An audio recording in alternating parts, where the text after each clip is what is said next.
Hello everybody, and welcome back to the building of the Cirrus biplane, designed by David Bonington. And the weather outlook this week doesn't look very promising for flying, so it looks like it's going to be a building week, and that's not a problem. Last video I did, I actually soldered together this undercarriage, and I left it without these additional decorations really, and they're not functional, but this would be where the suspension mechanism would have sat in the actual full-size aircraft. They've been shaped and glued on. I've added some cross bracing, which I've seen on photographs of the Cirrus Moth. One of the advantages of doing these YouTube videos is it gives a record for me to look back on, but also it's the feedback that I get from people who look in. And one of them pointed out something that obviously I was taught years and years ago but had forgotten, and that was when applying heat to a job, such as, if my fingers represent the soldering iron, heat to a job to solder on and connect these parts on an undercarriage, it's most effective if you put the iron underneath the joint. It's pretty obvious, isn't it, that heat rises. So as long as you heat the underside of the joint and feed in the solder into the top of the joint, you're going to get a nice finish. So that's a nice tip. A couple of people mentioned it, so thanks for that. And I was able to use that technique to finish off these cross braces, and sure enough it does give a neater finish. Well, this is going to be primed, and then it'll be sprayed ultimately the colour that the model's going to be. I haven't quite decided yet, I'm not quite there, but that's for down the line. So that's done. Obviously the wheels won't necessarily be yellow, very much doubt that they will be. They'll need to be painted up, and it goes this way,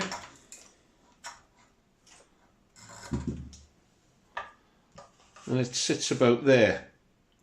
So what else do I have to do? Well, you can see there's a big gaping hole in the top, and that's what I'm going to tackle today. But there's another issue that I need to consider. In the design, I think you can see there, the front portion of the undercarriage is stitched onto this former, and there needs to be enough movement in it so that the wing can be taken off and put on. It swivels, if I can demonstrate, take the wheels off, makes it easier. It swivels like this, and then you put it in position and lock up the clamps. I don't necessarily want to put clamps here, because I think they're quite ugly. I may use a heavy thread for that, but I may open up these holes and use some miniature lock ties, which will be more than strong enough, because most of the force on the undercarriage is impaired through the rear leg, not the front leg. But I'll consider that, and we'll think about it. The next task is actually going to be to form this into the coaming that makes up the two cockpit areas. So it's quite a challenge in the sense that it's got to go through in between the cabine. As I mentioned when I did the rear turtle deck on here, I think there needs to be something to glue this edge to. Now, in the instructions, it gets around this by a bit of a fudge, in my opinion. What it suggests you do is you leave an 1/8 of this material on and overlap it onto here. Now, I've had a look at the Cirrus full-size prototype, and that overlap doesn't exist. I can't see it anyway. So what I'm going to do is I'm going to glue a support in between all of these formers so that I've got something to glue this to. Once I've done that, we'll come back and I'll show you how I'm going to tackle doing this. I've selected some 4mm balsa I know I use spruce on that, the rear decking, but this will do the job. And I'm going to cut some lengths off, glue them in place in between each of the formers, and that'll give a little bit more rigidity to the overall structure in terms of giving me something to glue the decking onto. So I'll do this as a time lapse, and then we'll come back and I'll show you how I'm going to attempt to actually curve it round and glue it in place.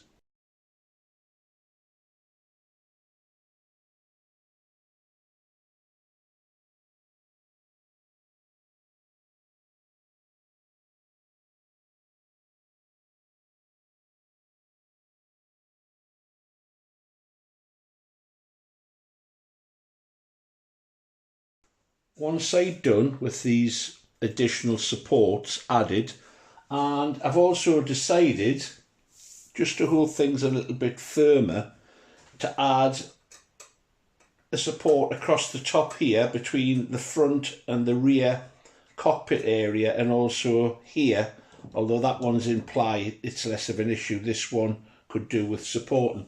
While we're on the matter of getting this encased, I did check whether I would be able to get this fuel tank in and out once the cover's on, because then it would become extremely difficult.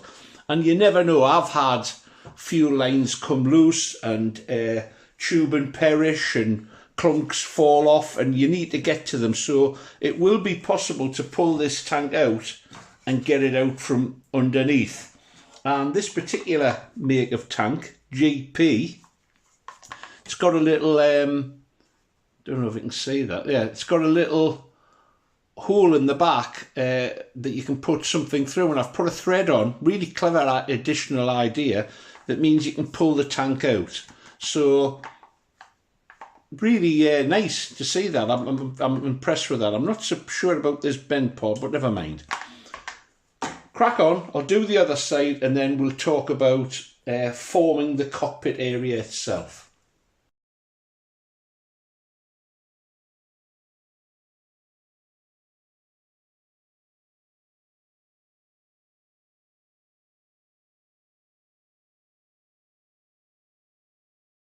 Here we go then. The supports have been added, and I've added a few across the top to make these a little bit more rigid, which I don't want them flexing all over the place when I'm gluing them in. But these struts are going to pose a problem. I've relieved the ends of the formers so that they're sitting back at least the thickness of this wood. So I'll just push it in as it is. And if I start offering it up, you can see that it's being stopped by the struts. Now I need to cut that away a little bit at a time, because if I hack too much off, I'm going to be left with a gaping hole. I suspect it will need filling from inside anyway, so it's nibbling away a little at a time. And the first thing to do is to actually mark on the position of the strut when it meets the bottom of this piece. So I'll find a pencil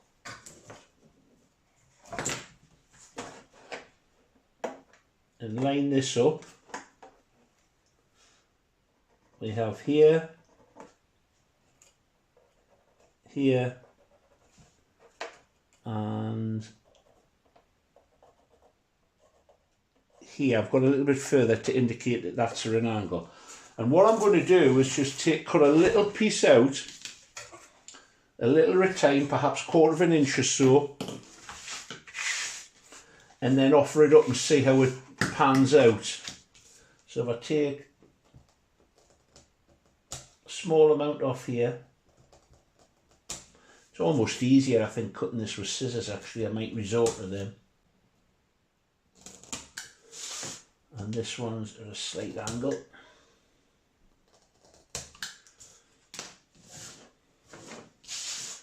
Let's cut this out. Now, the wood as it is going to be too wide, but I'm not going to try to even attempt to cut it to size yet. I'll trim off the excess once we've got it curved round. So if I bring it back and I try offering it in again,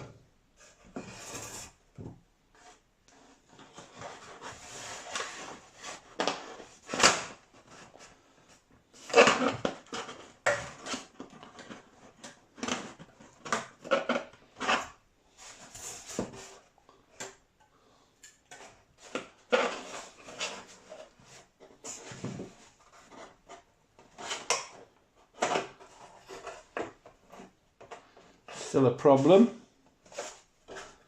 Yeah, and you notice this one's way out. Now have I done that? No, I don't think I have, because it's the taper. As it comes down, it'll meet up with this, I hope. The wood to bind. It will have to be filled afterwards, this, I think. Let's just keep at it, bit of perseverance.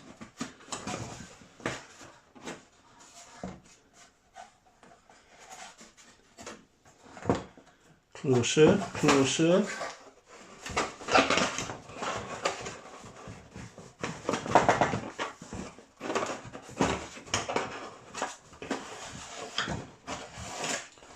It's getting a bit monotonous, this. I'll pause it and we'll come back when I think I've cracked it.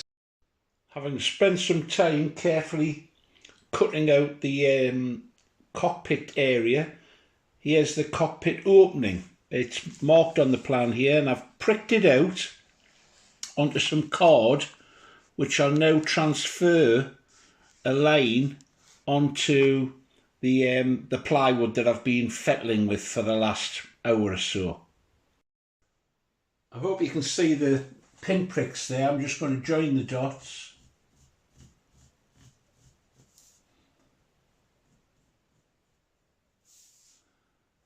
And I'll then cut this out and we'll transfer both the cockpits onto the decking. More of that in a second.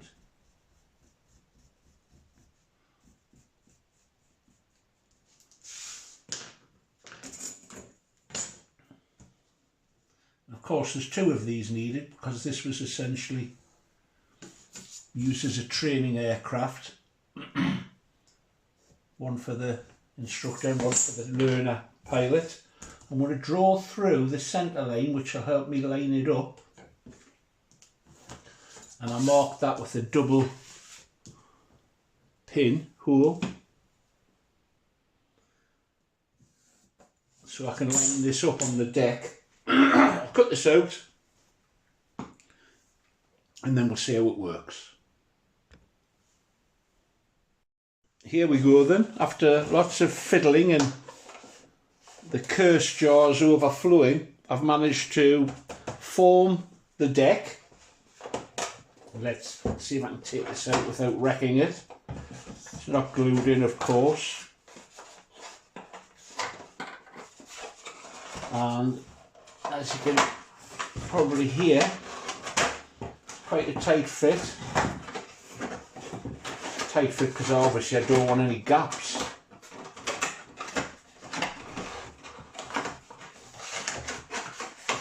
And at the moment it's very, very springy. And we're going to, once I've got these marked on, we're going to overcome that by steaming it. But the first thing I want to do is find the centre line. So that's 9.25. I'm assuming it's the same on this side. Oh, there you go. No, it isn't.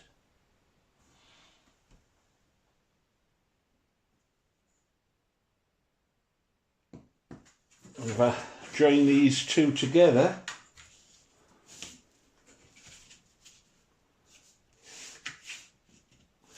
help if I had a oops,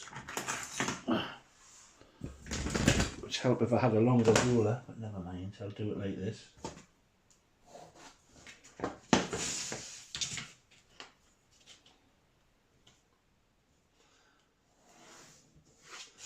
That's a centre line, useful thing to have. Now, cabins, one there in the middle. Let's bring it in, let's have a look. So I want one here.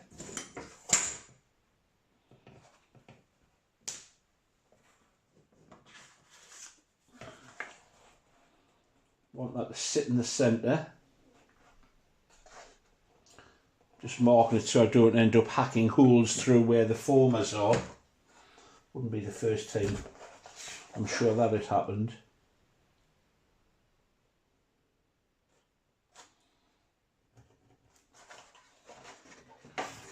So that's the location I'm after.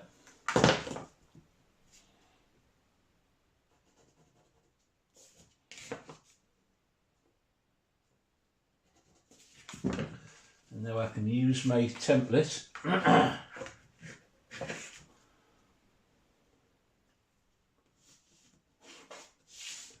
course, it doesn't matter drawing on this because it's going to be covered in an opaque covering.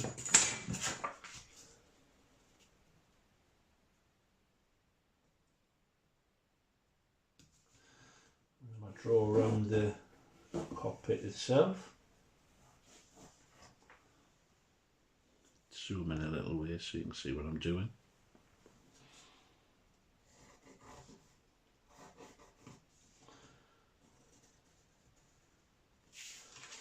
First cockpit.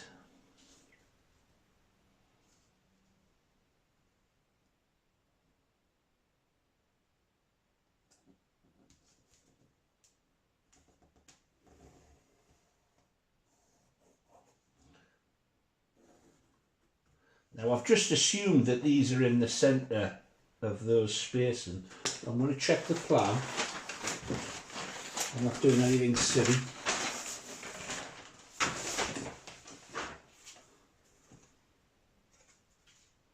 No, that works. So there we have it.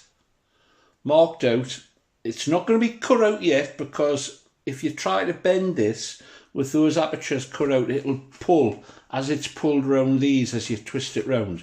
The next thing to do with this is to steam it, because as you could see as I was pulling it out, it's a bit clumsy moving it round and it wants to spring out, and I want to get a nice join, nice glued edge to it. So I'm going to steam this and it'll help enormously in fitting this in.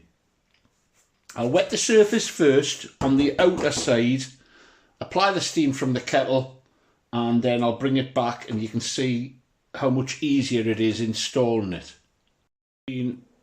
As you can see, it's been wetted on the outside, it's been steamed, and it's now much more malleable is the correct word, I think. Nice word for a Monday morning. Here we go.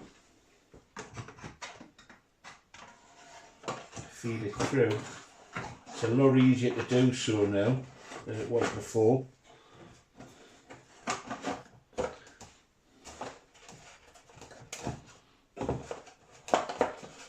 And still need persuading into the right position, but it's a lot closer now.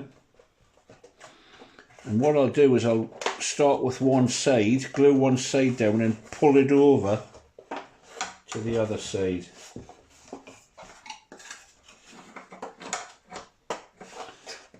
Now, I haven't added these pieces in the bottom yet, and that's a big advantage when it comes to doing this. So, I'm going to glue this edge first, just the edge, and then I've got access to the interior, and I'll glue part way across. So let's start that process. I'm using CA here.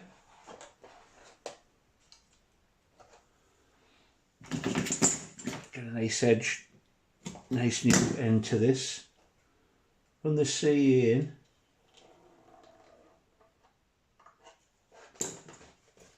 Hold it down. Glue it, and I believe CA reacts well to moisture. It's part of the reason it sticks so violently to flesh.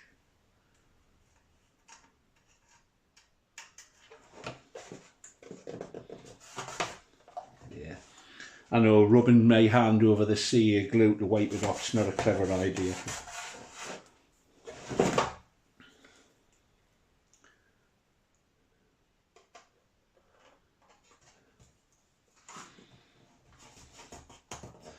So that's firmly down this end.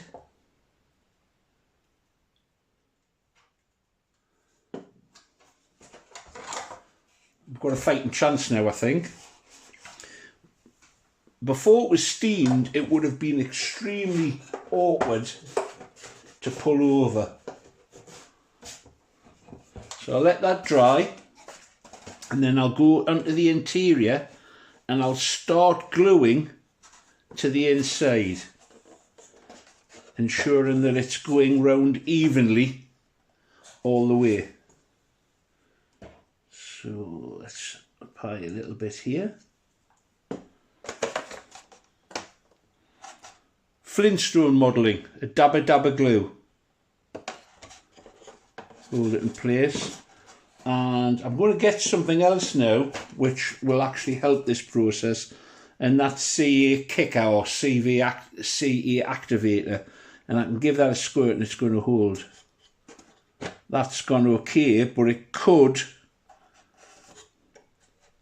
start to be problematic. So what I'm going to do, just pause there, get the kicker handy so I've got it to hand if I need it. So a kicker to hand.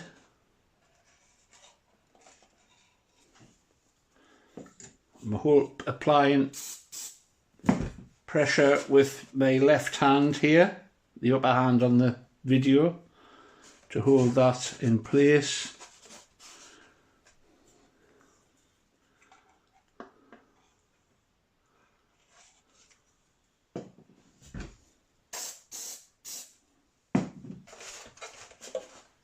It's amazing glue.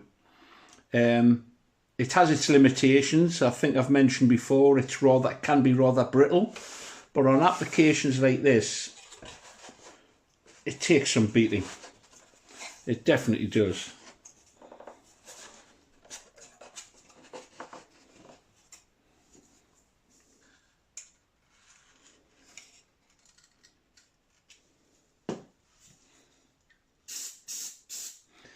If you're not happy with using CA, because it is quite a toxic material, you could always use it very sparingly and use it as a tack, and then use epoxy or PVA glue for the rest of the task.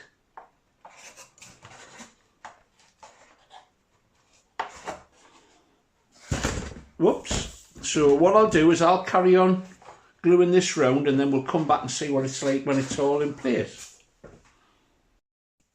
There we have it. After a little bit of care and time, it's on.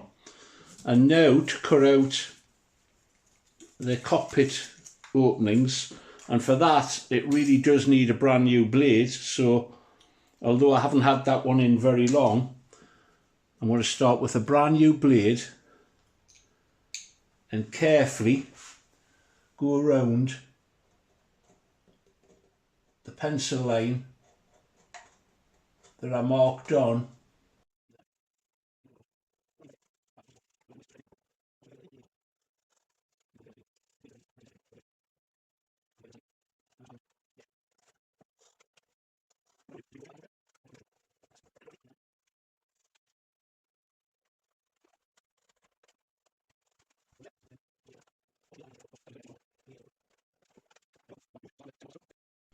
Well, there you have it.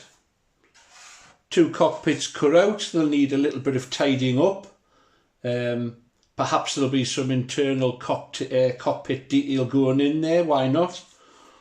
If you've gone this far with me, I hope you would give it a thumbs up. And if you haven't subscribed, please consider doing so. It costs nothing and you can enjoy the rest of the journey with me. It looks like the weather forecast's pretty grim this week, so I hope to make some good progress. What I tackle next, I'm not sure, but if you want to find out more, pop back in and let's see how we can get on. Get flying or get creative. Bye now.